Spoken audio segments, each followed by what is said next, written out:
Hai hai hai, Assalamualaikum warahmatullahi wabarakatuh. Welcome back to STN News. Ya, kali ini kenapa ya kok jadi ganti nih, yang biasanya STN Daily menjadi STN News. Jadi di STN News ini, jadi memang aku fokusin untuk memberikan informasi perihal bantuan prakerja dan bantuan pemerintahan lainnya. Jadi biar fokus juga nih, seperti itu. Nah, jadi nanti buat teman-teman yang mau juga untuk lihat-lihat keseharian aku, bisa nanti lihat juga di STN Daily-nya. Nah, baik, terima kasih buat semuanya yang udah support terus channel ini sampai dengan sekarang.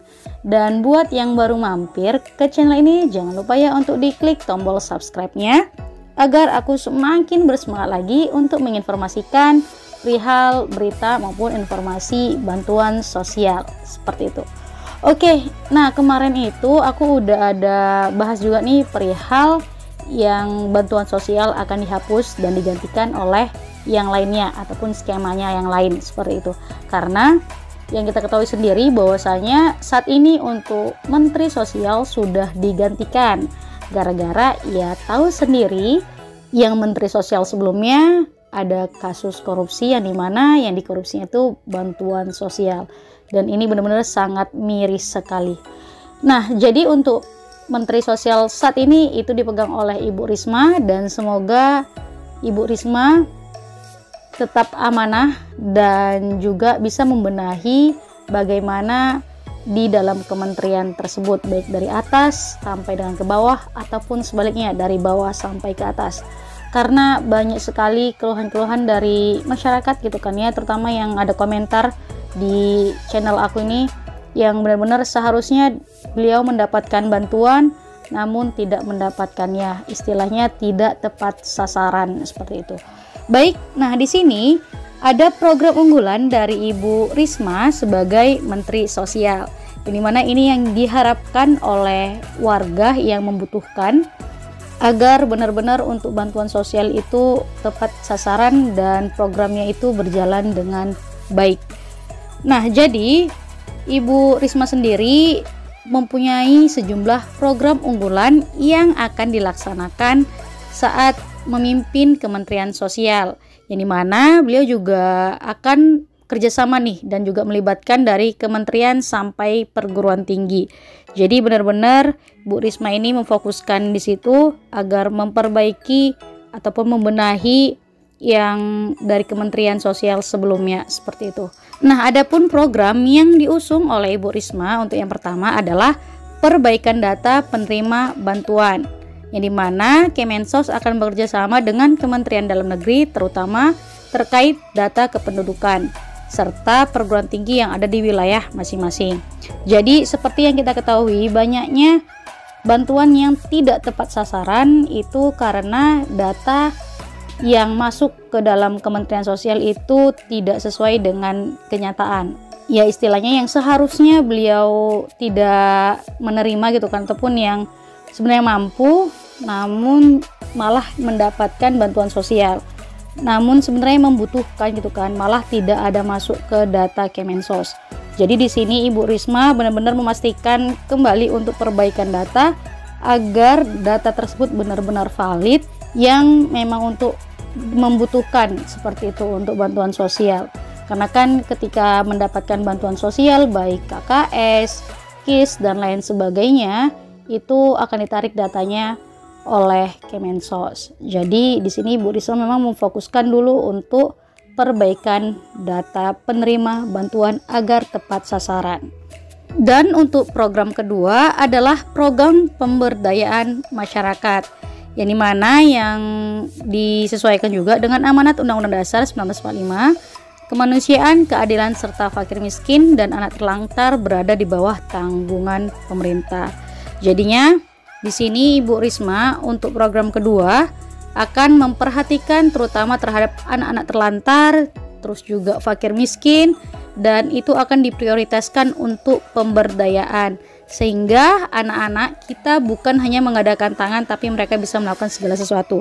Jadi di sini sebenarnya Bu Risma ingin bahwasanya kan banyak nih anak-anak terlantar itu yang seperti ya kita tahu di lampu merah ataupun di mana aja gitu kan yang meminta-minta. Namun di sini Bu Risma menginginkan agar anak-anak tersebut lebih diberdayakan kembali dan agar bisa mengembangkan potensi mereka juga seperti itu ya. Nah, di sini juga seperti pengalamannya juga yang dimana kan kita ketahui bahwasanya Bu Risma ini adalah wali kota Surabaya, yang dimana Bu Risma juga sudah berpengalaman nih untuk menjalankan program ini, dimana di sini juga kaum disabilitas dan anak-anak jalanan juga dapat berkontribusi untuk bangsa dan negara.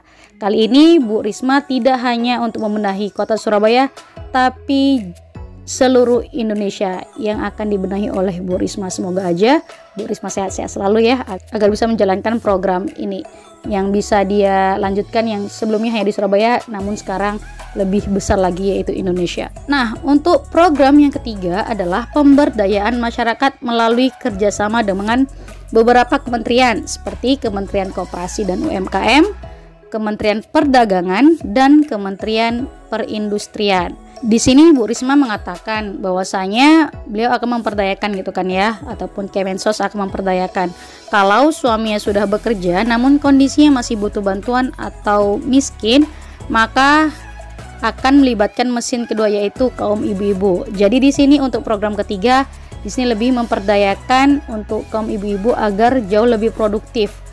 Kalau misalkan keadaan keluarganya yang suaminya sudah bekerja namun keadaan masih dibilang di bawah rata-rata ataupun miskin, untuk ibu-ibunya akan diperdayakan seperti itu. Dan di sini juga ditambahkan kerjasama dapat dilakukan dengan membentuk koperasi-koperasi baik tingkat kecamatan maupun tingkat kelurahan ataupun desa. Di sini Bu Risma juga mengutarakan bahwasanya program untuk meningkatkan pendapatan dan mengurangi pengeluaran. Salah satunya melalui program pertanian sederhana yang melibatkan Kementerian Pertanian.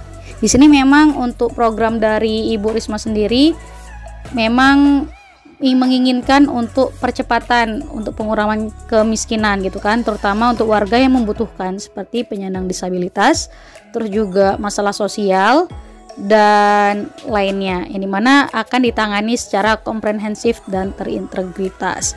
Jadi memang harus dilakukan bersama-sama, tidak hanya dari Kementerian Sosial namun dari kementerian lainnya. Nah, untuk program yang terakhir ataupun program yang keempat mengenai anak terlantar sehingga mendapatkan haknya, karena beliau menginginkan bahwasanya anak-anak semua mendapatkan hak untuk dia bisa mendapatkan akses pendidikannya. Mereka juga harus mendapatkan hak untuk kesehatannya. Nah, di sini Ibu Risma bekerja sama dengan Kementerian Kesehatan. Nah, jadi ada 4 program unggulan yang diutarakan oleh Ibu Risma, dan kita berharap di tangan Ibu Risma Kementerian Sosial benar-benar membenahi hal-hal yang mungkin sudah seperti apa ya, bobrok mungkin dari kementerian sebelumnya gitu kan. Dan semoga Ibu Risma tetap sehat agar bisa terus menjalankan program kebaikan dari Bansos ini. Dan buat Bapak Ibu yang mungkin juga sebenarnya membutuhkan dalam program bantuan sosial, bisa untuk melaporkan dengan membawa KK ataupun KTP ke kantor desa, atau bisa juga ke dinas sosial setempat seperti itu. Dan semoga untuk program yang pertama yaitu pendataan, semoga aja memang benar-benar terbenahi, karena seperti yang kita ketahui pendataan dari Kemensos sebelumnya itu benar-benar amburadul, bisa dibilang seperti itu, karena yang seharusnya mendapatkan bantuan namun tidak mendapatkan sama sekali. Baik, terima kasih semuanya, mungkin hanya informasi ini aja yang mau aku sampaikan, dan pokoknya tetap stay tune terus perihal bantuan-bantuan sosial dan informasi terkini seputar Bansos ataupun Kemensos. Dan jangan lupa untuk di like, komen, serta share video ini, mungkin masih banyak warga ataupun teman-teman ataupun saudara kita yang lain masih belum mengetahuinya, ataupun dari program unggulan-unggulan dari Kemensos. Terima kasih semuanya dan tetap support terus ya.